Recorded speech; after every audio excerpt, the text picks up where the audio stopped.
ইচ্ছে করেই, কারণ প্রচুর ভালো ভালো চরিত্র করেছি, এক টানা মানে নেগেটিভ করেছি, মায়ের চরিত্র করেছি। এটার পরে মনে হচ্ছে যে কোথাও একটা গিয়ে আবার কৌশলটা একটু নতুন করে ফিরে আসার জন্য মাঝখানে কিছু ক্রিয়েটিভ গ্যাপের দরকার হয়। মশালার একটি বিজ্ঞাপন করলাম যেটা ইয়েট টু বি রিলিজড, সেটাতে মানে আমার সুযোগ হয়েছে অক্ষয় কুমারের সাথে স্ক্রিন শেয়ার করা। সারা জীবন কাজ করে যেতে চাই, কারণ আমার কাছে আমার পুজো, আমার মা, আমার বাবা, আমার কৃষ্ণ সব হচ্ছে আমার কাজ, এবং এটা সর্বৈব সত্যি। আমি জানি আমি যখন পাঠ করি আর আমি যখন শুটিং এ থাকি তখন আমার শরীরের সমস্ত কটা কোষ বেঁচে থাকে, মানে অর্থের জন্য বা শুধুমাত্র এক্সিস্টেন্সের জন্য যেন আমাকে সারা জীবন একই ধরনের কাজ করে যেতে না হয়, এটাই।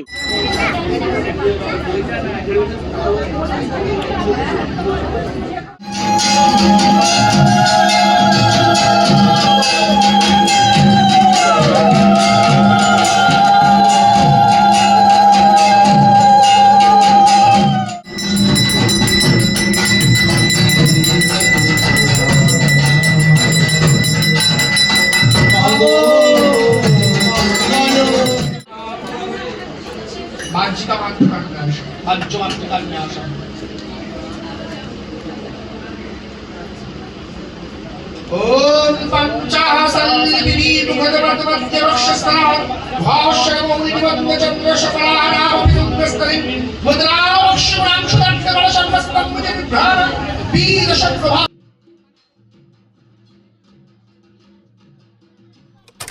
আমার বাড়িতে মা আসেন, এবছরের পুজোটা একটু বিশেষ নিয়ম রয়েছে, সেটা হ্যাঁ, মানে এই বছরের পুজোটা বৈদিক মতে হচ্ছে, মানে বেলুর মঠের মতে পুজো হচ্ছে, সনাতনী মতে।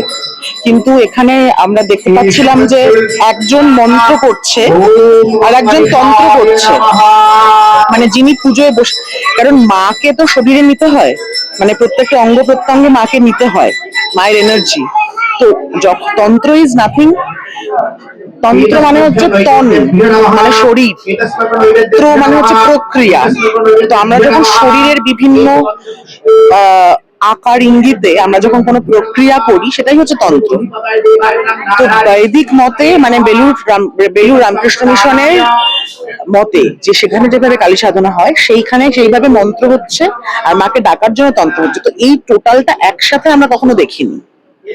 তো এটা আমার বন্ধু, যিনি আমার স্পিরিচুয়াল গাইড এবং আমার বন্ধু, সেই আমাকে বলে, তার বন্ধু খুঁজে পায় ওদেরকে, এই দলটাকে, যারা এরকম নিজেরা, মানে আমাদেরকে কিছু করতে দেয়নি ওরা। পুজোয় ফল কাটা থেকে শুরু করে পুজোর বাসন, মায়ের ভোগ, মাকে সাজানো, আমরা যাইনি ওই অব্দি। শুধু মাকে আমার একজন পছন্দের, মানে মা যিনি মূর্তি বানান, একটি ছেলে আছে খুব পছন্দের, আমার মনের মতো করে বানায়, কারণ মায়ের যে মুখটা সেটা কোনো মায়ের সঙ্গে মিল পাবে না। দক্ষিণাকালী তো বটেই, কিন্তু আমি যেরকম দেখেছিলাম বা আমার মানসিক পুজো আমি যেরকম বলেছিলাম যে এরকম চাই আমি, ও সেরকম ভাবে বানায়, তাহলে সেটা অন্য কারোর পক্ষে সম্ভব নয়। শুধু মূর্তিটুকু বানিয়েছি আর এই যে বেসিক ডেকোরেশনটুকু আমার করা, কিন্তু পুজোর এই যে সাজানো দেখছো এবং বাসে ফুল রাখা থেকে শুরু করে ফল কাটা এবং এই যে নৈবেদ্যতে বিভিন্ন রকমের দেখছো তোমরা, মানে খইয়ের মূর্তি করা এরকম সোজা করে, নাড়ু করা, আনন্দ নাড়ু করা, এই সমস্তটা ওরা করেছে, কারণ ওদের নির্দিষ্ট কিছু নিয়ম আছে। এবং পুজো শুরুর আগে মাইকে বলে দিল যে পেছনে বসে কেউ কথা বলবেন না, সবাই পুজো উপভোগ করতে এসেছেন, মায়ের আরাধনা আপনারা দেখুন। এই যে দেখো সবাই ভোগ যাচ্ছে মায়ের। আমি ওদেরকে প্রশ্ন করলাম 2-3 ঘন্টা আগে যে ভোগ হয়ে গেছে, এ বাবা না না, মাকে তো গরম গরম খেতে দিতে হয়, মানে এখানে পুজো হচ্ছে, ওপরে রান্না হচ্ছে। যেহেতু কালী পুজোয় মায়ের ভোগ অনেক পরে বসে, তার আগে পুজোর উপাচার থাকে অনেক, সেজন্য ভোগটা তখনো রান্না হয়নি। তো এই যে এই পুজোর এই একসাথে এত কিছু আমরা কখনো আগে দেখিনি। তো এইটা আমার জন্য, এবং আমি যাদেরকে বলেছি যারা ভালোবাসেন মাকে, যারা এসেছেন, অনেকে অনেক দূর থেকে এসেছেন, প্রত্যেকেরই একই কথা যে খুব ভালো লাগছে। না এরকম ভাবে কেউ মানে মাকে এরকম ভাবে সাজানো এক্স্যাক্টলি আমার দেখে মনে হচ্ছে যে আমি দক্ষিণেশ্বরে বসে আছি। ইনফ্যাক্ট মায়ের যে শাড়িটা পরানো, দক্ষিণেশ্বরের মা ভবতারিণীর মাকে যেরকম ভাবে শাড়ি পরানো হয় ওভাবে শাড়ি পরানো হয়েছে। আর আমি এবছর আমার ইচ্ছে ছিল চালচিত্র করার, তো চালচিত্রটা আলাদা করে বানানো, ওটা আমি যে দুর্গাপুজো কমিটির সাথে যুক্ত তাদের আমার এক বন্ধু হয়েছে, তার সাথে গিয়ে পটুয়াপাড়া থেকে ওই চালচিত্রটা আমি বানিয়েছি। তো সেই সবটা করে ফাইনালি যে আমি মানে পুজোটা করতে পারছি, এটা মা না চাইলে হতো না। বেশ কিছুদিন দেখছি ঘুরতে যাচ্ছ, টেলিভিশন থেকে বোধহয় একটু বিরতি। ইচ্ছে করেই, কারণ প্রচুর ভালো ভালো চরিত্র করেছি, এক টানা মানে নেগেটিভ করেছি, মায়ের চরিত্র করেছি, এটার পরে মনে হচ্ছে যে কোথাও একটা গিয়ে আবার কৌশলটা একটু নতুন করে ফিরে আসার জন্য মাঝখানে কিছু ক্রিয়েটিভ গ্যাপের দরকার হয়, যে কোনো ক্রিয়েটিভ পার্সনের দরকার হয়। আমরা তো মানে ক্রিয়েটিভ লেবার, মেগা সিরিয়ালে আমরা যারা আর্টিস্ট তারা আমরা নিজেদেরকে বলি, কিন্তু আসলে তো আমরা লেবার নই, আমরা তো শিল্পী। তো শিল্পীদের ওই কলি পড়ে যায়, মানে আমার মনে হবে যে আমি আগের আমার চরিত্রটাকে ইমিডিয়েট করছি পরেরটায়, সেটা যাতে না করি, যাতে নতুন কিছু আমি দর্শকদের ডেলিভার করতে পারি, সেজন্য নিজের ইচ্ছে টেলিভিশন থেকে বিরতি।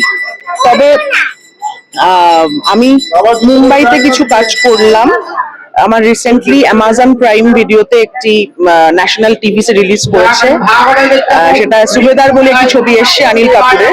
তো সেই ছবির প্রমোশন এবং অ্যামাজন প্রাইমে নিজস্ব টিভিসি, যেটা মানে টিভি এবং সোশ্যাল মিডিয়াতে, এবং আমার ধারণা ওদের বোধহয় শ্রীলঙ্কা এবং বাংলাদেশে ওটা দেখাবে। এবং ক্যাচ মশালার একটি বিজ্ঞাপন করলাম যেটা ইয়েট টু বি রিলিজড, সেটাতে মানে আমার সুযোগ হয়েছে অক্ষয় কুমারের সাথে স্ক্রিন শেয়ার করা, মানে আই প্লেড দ্য প্রোটাগনিস্ট, আর অক্ষয় কুমার ওই ব্র্যান্ডের ব্র্যান্ড অ্যাম্বাসেডর। তো অক্ষয় কুমার এবং রাজপাল যাদব, তো সেটা হয়তো কামিং 2-3 উইকস এর মধ্যে আমরা দেখতে পাবো। তো অন্য ভাষায় কাজ, তো এটা খুবই একটা চ্যালেঞ্জ। তো মায়ের জন্যই সব হচ্ছে, এবং টেলিভিশন আমাকে প্রচুর দিয়েছে আমার এই কনফিডেন্স, মানে মানে বাঙালি হয়ে শুধু মুম্বাইতে গিয়ে এতজনের মধ্যে একটা নতুন ইন্ডাস্ট্রি, নতুন মানুষ, নতুন টেকনিশিয়ানস, কাউকে চিনি না, কেউ আমাকে চেনে না, মানে আমি এখানে কেউ নই, কেউ কৌশমিতা গোস্বামীকে চেনে না, আর চিনতে বাধ্যও নয়। তারা আমার অডিশনটা দেখেছে, পছন্দ হয়েছে, ওইটুকুই তারা জানে। তো সেইখানে মানে নিজেকে কিচ্ছু না হয়ে আবার ওই জায়গা থেকে শুরু করা, এটা একটা উত্তেজনা আছে ভীষণ ভীষণ ভাবেই। তো সবটা মিলিয়ে আমার খুব ভালো লাগছে। কতদিনের বিরতি পরিস্থিতি, কারণ টেলিভিশনে তোমার যারা অনেকেই আমার এখানে পুজোতে এসেও অনেকেই প্রশ্ন করেছে যে কৌশমিতা তোমাকে কেন দেখতে পাচ্ছি না, কবে ফিরবে। আমারও ইচ্ছে করছে, কিন্তু আমাদের যেটা হচ্ছে যে ধরো আমার ইচ্ছে করছিল না যখন, তখন আমি করিনি।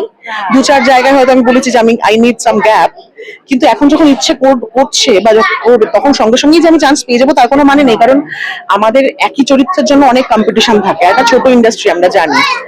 তাই আমাকে এখন যদি এই মুহূর্তে ধরো আজকাল পরশুর মধ্যে যদি কোনো অফার আসে এবং সেটা যদি অবশ্যই আমার পছন্দ হয়, আমি অ্যাকসেপ্ট করব, আমি আবার কাজ করব। হ্যাঁ, কিন্তু তবে এখানে এবং ওখানে সুযোগ পেলে আমি দুটোকে একসাথে ব্যালেন্স করতে চাই। মুম্বাইটাও তাহলে এবার যদি তোমার শুরু হলো, হ্যাঁ বলিউডের যাত্রা, হ্যাঁ হ্যাঁ, তাহলে এবার টলিউড এবং আমি ব্যালেন্স করতে চাই অবশ্যই। এবার আমি একটু চরিত্র বেছেই করব। মানে দেখো টেলিভিশনে তো প্রচুর এক্সপেরিমেন্ট করার সুযোগ হয় না, কারণ তাদের দর্শকের একটা নির্দিষ্ট পছন্দ আছে, দর্শকের জন্যই হয় না। সেখানে তবুও যদি কোনো নতুন কিছু করার সুযোগ আসে, অবশ্যই আই উইল অ্যাকসেপ্ট।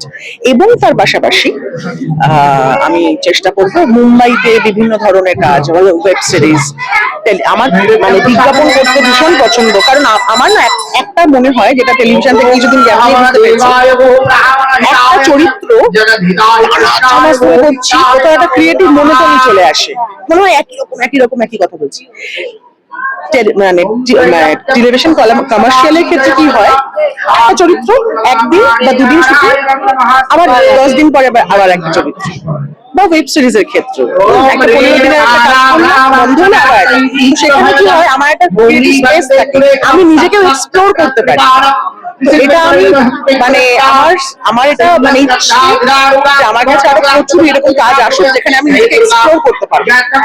মানে আমার ওই ক্রিয়েটিভ এক্সপ্লোরেশনটা যেন কোনোদিনই আর কি থেমে না যায়, সেটাকে যেন আমি মানে আর্টিস্টটা যেন বেঁচে থাকে মনে মানে অর্থের জন্য বা শুধুমাত্র এক্সিস্টেন্সের জন্য যেন আমাকে সারা জীবন একই ধরনের কাজ করে যেতে না হয়, এটাই। লাস্ট একটা প্রশ্ন করবো যে এই যে মা মানে সবসময় আছেন সঙ্গে, কিন্তু আসার আগেই অনেকটা দিয়ে দিলেন, মানে বাড়িতে পা রাখার আগে অনেকটা দিয়ে দিলেন, এরপর কি আর কিছু চাওয়ার থাকে মায়ের? না, আমার আমার মানে আমি না মায়ের সঙ্গে বা কৃষ্ণের সঙ্গে আমি খুব মানুষের মতো কথা বলি, আমার বাড়িতেও তাই। মানে এটাই তুমি যেটা বললে, মানে তুমি কিভাবে কি করে বলতে পারলে বললে আমি জানি না। মানে বিজ্ঞাপনটা আমি করেছি অক্ষয় কুমারের সঙ্গে, বিজ্ঞাপনটা করেছি ডিসেম্বরের 8 তারিখে, আর এই বিজ্ঞাপনটা অ্যামাজন প্রাইমের বিজ্ঞাপনটা শুট করেছি আগের মাসে 8 তারিখে, লাস্ট ফেব্রুয়ারির 28 তারিখে মুম্বাইতে শুটিং ছিল আমার, মোটামুটি 1 মাস। এবং এই সেই 1 মাসটা এমন একটা দিন, ঠিক তার পরের দিন মা আসছে যেদিন রিলিজ করবে। মানে এটাকে কি বলবো, এটা তো কোইন্সিডেন্ট হতে পারে না। মানে আমরা যারা ধরো ওই মানে ওই মেসেজ গুলো কানেক্ট করতে পারি না বা লিঙ্কস গুলো কানেক্ট করতে পারি না, তারা বলি কাকতালি। জীবনে সবকিছু কাকতালিও হয় না, কিছু হিংস তো আছেই, ইউনিভার্সের কিছু হিংস তো আছেই। না হলে যেদিন আমি পুজোর দিন তার ঠিক একদিন আগে আমার বিজ্ঞাপনটা রিলিজ করছে, যাতে আমি তোমাদেরকে বলতে পারি। নাহলে আমাকে বলতে হতো যে দুটোই রিলিজ করবে তোমরা দেখো। এখন এমন দাবি নিয়ে বলতে পারছি যে একটা রিলিজ করে গেছে দেখো, আর একটা রিলিজ করবে, এবং সেই খবরটাও এসছে। মানে এটা অলরেডি অনেক ডিলে, মানে যেটা আমি ডিসেম্বরের 8 তারিখে মানে শুট করেছি সেটা আজকে মার্চ শেষ হতে চললো, অনেক ডিলে, অথচ খবর এলো পুজোর ঠিক একদিন আগে। তো এটাকে তুমি কি বলবে অর্পিতা? মানে এটা তো খুব মানে আমার জন্য একটা বড় পাওয়া। আর কি চাইবো তুমি বলো? মানে আমাদের কারোরই কথা এইরকম পরম প্রাপ্তির পরে আর কিছু চাওয়ার থাকতে পারে না। শুধু এটাই আমি বলবো যে আমি সারা জীবন কাজ করে যেতে চাই, কারণ আমার কাছে আমার পুজো, আমার মা, আমার বাবা, আমার কৃষ্ণ সব হচ্ছে আমার কাজ। এবং এটা সর্বৈব সত্যি। আমি জানি আমি যখন পাঠ করি আর আমি যখন শুটিং এ থাকি তখন আমার শরীরের সমস্ত কটা কোষ বেঁচে থাকে। আমি যাকে ঈশ্বর বলে মানি সেটা আমার কাজ, সেটা ঈশ্বরও জানেন। আমি চাইবো সারা জীবন কাজ করে ভালো ভালো চরিত্র করে যেতে। আমার এই ক্রিয়েটিভ নার্ভাস সিস্টেমটা যখন কোনোদিনও মানে ওই স্থিতিস্থাপক না হয়ে যায়, হয় না যে মরে গেছে, এটা যেন না হয়। ব্যাস এইটুকুই আমার চাওয়া। এখন মানে মধ্যপ্রাচ্যের অনেকটা জায়গায় প্রায় শেষ হয়ে গেছে, ইরান, ইরাক, যেখান থেকে আমাদের সোর্স গুলো মানে এলপিজি এবং খনিজ দ্রব্যের যে রিসোর্স গুলো, সেই সমস্ত রিসোর্স প্রায় অর্ধেক নষ্ট হয়ে গেছে। এবং এই সোর্স আমরা কিভাবে আবার রিট্রাইভ করতে পারবো আমরা জানি না।